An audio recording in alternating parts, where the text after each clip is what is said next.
कंगना, अभिनेत्री से आप नेत्री बन चुकी हैं और सांसद बनने के बाद पहली फिल्म ही आपकी आ रही है और भारतीय राजनीति का सबसे कंट्रोवर्शियल चैप्टर रहा है इमरजेंसी, और उस पर ही आपकी फिल्म आ रही है। कहाँ से आइडिया आया, क्या मकसद इस फिल्म को लाने का? ये आइडिया तो हमेशा फ्लोट कर ही रहा है, क्योंकि हम हमेशा सुनते आते हैं कि इमरजेंसी लगी थी इमरजेंसी, लेकिन हमारी जो जनरेशन है, मिलेनियल है या जेनजी हैं, उनको पता नहीं है कि ये माजरा क्या है।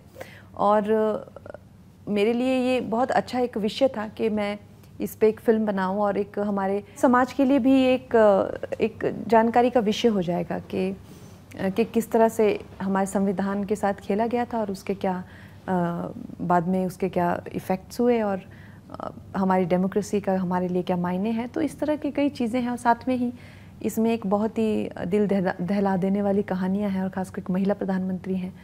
और इससे ज़्यादा मटेरियल आपको और ड्रामा और क्या चाहिए आपको, एक फीमेल प्रोटैगनिस्ट है और इतना सारा ड्रामा है। तो for me it's a beautiful Shakespearean tragedy, you know.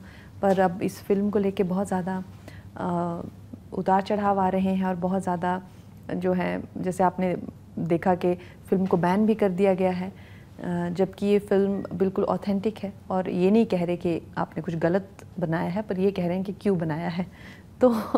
तो I am determined to go to court and fight the case, और I want the complete film to be released without any cuts. तो कंगना, जैसे आपने बताया अभी कि ये खबर आ रही है कि बैन शायद मूवी हुई है और 6 को रिलीज़ होनी थी, वो नहीं हो पाएगी, लेकिन जैसा आपने कहा कि एक ऐसा मुद्दा है जो हम सभी ने बचपन से पढ़ा है, सुना है, वो असलियत है। ऐसा नहीं है कि फिल्मों में हमेशा देखा जाता है कि एक मनगढ़ंत कहानी होती है, फिल्मों को मनोरंजन के लिए बनाया जाता है, लेकिन ये मुद्दा मनोरंजन का नहीं था। जैसा आपने कहा कि एक सच्चाई है जो हमने बड़े पर्दे पर दिखाने की कोशिश की। और इसमें अगर आप देखें तो अलग अलग जो ये फिल्म जिस तरह से कई विषयों को और कई ऑपरेशंस को जो है इंक्लूड करती है, तो वो अलग अलग फिल्मों में आपको मिलेंगे। पंजाब राइट्स, पंजाब स्टोरी हो गया, या मिसेस गांधी असैसिनेशन, आपको सब मिलेगी फिल्म। इंदु सरकार जैसी फिल्म सिर्फ इमरजेंसी, या मानेकशॉ जैसी फिल्मों में बांग्लादेश विभाजन में उनकी क्या, वो सब आपको, लेकिन सिर्फ मुझे सिंगल आउट किया जा रहा है, सिर्फ मुझे। तो ये मैं देख के एक्चुअली अचंभित हूँ। सबसे ज़्यादा तो मैं शॉक्ड हूँ कि आज के दौर में भी हमारे देश में सोशल मीडिया, कहते हैं कि सोशल मीडिया का ये दिन मुझे देखना पड़ रहा है। तो बेसिकली सेंसर ने मेरी फिल्म जो है वो क्लियर कर दी थी जी। उसको, मेरे पास सारी टाइमलाइंस हैं, उसके क्लियर होने के बाद ही मैंने जो है अपनी रिलीज़ डेट रखी।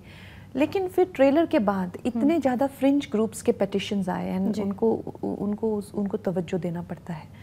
उसके बाद से जो है एक के बाद एक ग्रुप की स्क्रीनिंग हुई, एक के बाद एक ग्रुप की स्क्रीनिंग हुई। मैंने कहा अगर ऐसा कोई किसी को हर्ट हुआ है तो उसको भी कंसीडर किया जाएगा कुछ सीन को। अब वो कह रहे हैं कि आप दिखा नहीं सकते कि सिखों ने मिसेस गांधी को असैसिन किया था। तो आप समझ सकते हैं कि आप एक रिलीजन को जोड़ रहे हैं एक क्राइम से, और एक राजनीतिक जो है मुद्दा बनाने की उसको कोशिश कर रहे हैं, और मुझे टारगेट कर रहे हैं, और इस तरह का माहौल बना रहे हैं जहाँ पे क्राइम अगेंस्ट मी, चाहे आप अब्यूज़ करें मुझे, या मुझे आप एयरपोर्ट पे आप मुझ पे हमला करें, या और मुझे जान से मारने की दर में, it just you normalizing that completely as if कि I have anything to do with that. वो जो किससे, वो हमारे पैदा होने से भी बहुत पहले हुए हैं। तो हमारा उसमें क्या, हमें जो मेरा एज अ फिल्म मेकर मुझे लगा कि कुछ ऐसा बनाना चाहिए जिससे एक हमारी आने वाली पीढ़ियों को भी एक वो, तो इस तरह का माहौल है। तो कंगना क्या करने वाली है आगे? क्योंकि देखिए, संघर्ष जब से फिल्म आपने शुरू की है, काफ़ी विवाद हुए हैं। एक संगठन ऐसा भी है ट्रेलर आने के बाद ज़बरदस्त तरीके से विरोध करता हुआ नजर आ रहा है। अभी सेंसर बोर्ड की तरफ से इस फिल्म को पास नहीं किया गया है। कंगना का अगला कदम क्या रहने वाला है? दूसरा ये कि जो संगठन नाराज़ है उसको कंगना किस तरीके से समझा पाएंगे कि वो फिल्म देखने आए, इसके बाद जो आपत्ति होगी उसको भी उनके मन में जो आपत्ति वो ख़त्म हो जाएगी। मुझे तो लग रहा था कि फ़िल्म रिलीज़ हो जाएगी तो सारी ये चीज़ें जो हैं, सारे जो आशंकाएं हैं वो सब चली जाएंगी और किसी भी तरीके से, और उसी का बेसब्री से इंतज़ार था। लेकिन अब अगर बिल्कुल बैन लगा दिया गया है या बिल्कुल धमकियाँ दी जा रही हैं, और किसी की भी जान, चाहे वो मेरी ही क्यों ना हो, अगर ख़तरे में है तो नेचुरली उनकी वो ज़्यादा बड़ा कंसर्न होगा किसी भी फिल्म से ज़्यादा। तो मैं तो यही कहूँगी कि मुझे एज एन आर्टिस्ट मुझे अपनी लॉयल्टी जो है मैं बिना फिल्म रिलीज़ करे तो मैं दिखा नहीं सकती।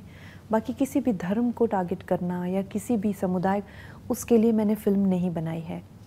और जिस तरह से मुझे टारगेट किया जा रहा है, मुझे हैरेस किया जा रहा है सारी पार्टीज़ एक साथ होके, और उसको पॉलिटिकल नहीं देखा जा रहा है, आई थिंक ये बहुत अन्याय है।